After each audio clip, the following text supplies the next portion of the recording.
Welcome. This is Old Man Jenkins, and we're kicking off a new series today in Stellaris, one of my favorite space strategy, I guess, real-time 4X games. So for this playthrough, there's a couple of things that I want to accomplish, and I'll kind of talk to them in this kind of brief mini episode. So to get started, I am using a mod pack, and let's see, we can jump over here and actually take a look. So I'm using the 3.14 Stellaris mod collection with load order, planet diversity, the our Freya's unofficial patch 3.14. So this is about 126 mods. I would say if you want to kind of play this, use Iron Mod Manager, go ahead and subscribe to all these and get them loaded, and you will pretty much mirror the setup I have. I did add about 5 or 6 additional mods, mostly focused around diplomacy, espionage, and a little bit of empire building. I will add those, but I'll put a comment like this: those were not part of this official not official, but a part of this mod content pack, because I don't know how stable they're going to be. I went through and did an analysis, and I think they should be fairly stable, but I don't want any crashes that happen with me to be contributed to this fine work by this team. So yeah, if you want a nice stable Stellaris mod collection, I would say go to Rage 000's workshop. This is one of the best that I've seen for Stellaris. So in stating that, let's go ahead and get started here. So a couple of things. I won't go through all of the races that I have, but I did create. So we're going to be playing in a small galaxy, and I'll go through the settings. But I did create a bunch of races. So the Nexus Accord is kind of the race, the empire, that we'll be playing with. This empire, to me, I'm kind of playing in the second foundation from the Foundation Azul series, kind of that frame of mind. If you kind of take a look at, I do have something called the Foundation, but it's the same empire, but I just renamed it for this video stream because I did not want that to get confused with the series that's on Apple TV. So we'll be playing the Nexus Accord. I wrote a whole lot of backstories as we go through I won't stand here and read them now because this will turn into a 45 minutes of just me reading. As we discover some of these races, I'll make sure that I kind of go back to the backstories and we'll unpack them from there. But just to we'll have the Nexus Accord, which we'll be playing. We have the Eximini Continual. They are one of the non-human races. So the majority of the races is like 9 human and 2 non-human. This the Exorbian Continuum, they are more of a crystal leftoid race that came in from another galaxy, like I said, but we'll look at that story. I also have the Terran Emoji. They kind of a military dictatorship. I do not want to run into those. And then we have the Robots of Dawn. If you're familiar with the series, the kind of backstory I wrote, these were robots that humans had made long ago, and then when they didn't need to, the robots kind of revolted and left. So we're left to kind of find their own home. So we will be running into them. Additionally, I won't go through each of these, but we have the Helipetia's Sovereignty, which is a divine empire. We have the Nylaxian Unity, which is a grim council. The Zephyr Confederation, which is a moral democracy. The Euthian Technocracy, which is a science directorate. The Terrarian Dominion, which is a feudal empire. The Orion, I can't speak today. The Orion Syndicate, which is a trade league, and the Solarian League, which is a direct democracy. So let's go ahead and we're playing the Nexus Accord. And I will read this. So, this is the empire we'll be playing.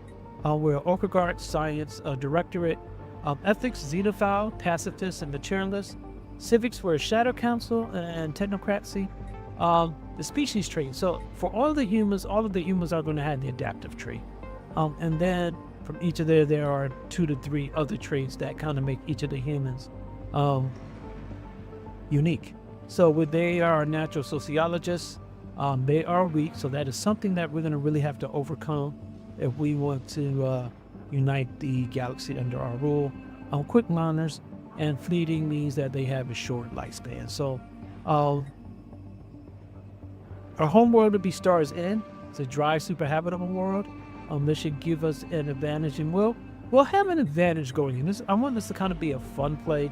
We'll go through the stats, but we will have an advantage, a little bit of advantage over the other empires, and that's kind of part of the backstory that we'll get through as we continue on. So this is using the Lost Colony because all of these human colonies actually descended from Earth. There is a story to that. We'll unpack that as we go. But for the origin, the Accord is humanity's hidden legacy, founded by a secret council of intellectual elites. They stole the experimental rift technology during the Great Expansion and launched their own clandestine colony ship. Unbeknownst to Earth, the Accord settled on Stars End, a harsh, dry world, far from the prying eyes of other factions. Over centuries, they have built a society dedicated to understanding the workings of the galaxy, manipulating its factions, and steering the course of history from the shadows. They operate in secrecy, preferring diplomacy and subtle control to direct confrontation, all to ensure the survival of their vision for humanity's ultimate destiny. So that is our origin story. That is what we're doing today, and I really hope you enjoy this long play series. So let's kind of go ahead and get started. Let's just look at it. We have this set up here. All right, so game details. So like I said, we have the humans and the 2 non-human mandatory empires. We do have a random fallen empire, 2 possibly random fallen empires, and we have 3 marauder empires. This will get crowded really quick because, like I said, I'm focused on tall play, espionage play. I hope that works. I've done the huge galaxies. I lose that personalized effect, and I really want this empire to feel personal. I want to know the names of the planets. I really want a personal story, and not a 5,000 star empire that it's just me running the numbers. So we'll see how that goes. Crisis type random. Crisis strength is going to be 2.5. Scaling difficulty mid-game. AI aggression high. Logistic growth ceiling at 1.6. Growth requires scaling 0.25. Technology costs 5x. Yes, technology is going to be slow. Tradition costs 1.5. Difficult adjusted. Technology cost is going to be normal. Victory year is off. So habitable worlds are at 0.25 or 0.25%. Pre-FTL civilizations and pre-sapient species at 1.5. Empire placement will be random. Advanced neighbors is disabled. Actually, they're not disabled. I think that means, yeah, they're disabled. Abandoned gateways, we have that at 2x. Wormhole pairs, we have it at 2x. Guaranteed habitable worlds off. I pushed the dates way back from mid-year and in-game year, so we will see how that goes. So, Marauder empires, I already said 3. We have the L gates, we have the Caravaness, we have the Xeno compatibility enabled. I am hoping with just the small empire, the small galaxy that we're going to go with, that we should run pretty smoothly. If we start to run into problems, I do have a plan to move our game to one of my more powerful PCs, and we'll see. But I really don't expect us to run into any major latency here. The general settings, we're playing on Commodore. I want to challenge not too hard. I'm going to raise that just a little bit up to Admiral, because we will be doing a little. Let's go Grand Admiral. Let's do Admiral. Well, no, you know what? We're gonna stay on Grand Admiral because I will be giving ourselves a boost at the start of the game. So I think that's only fair.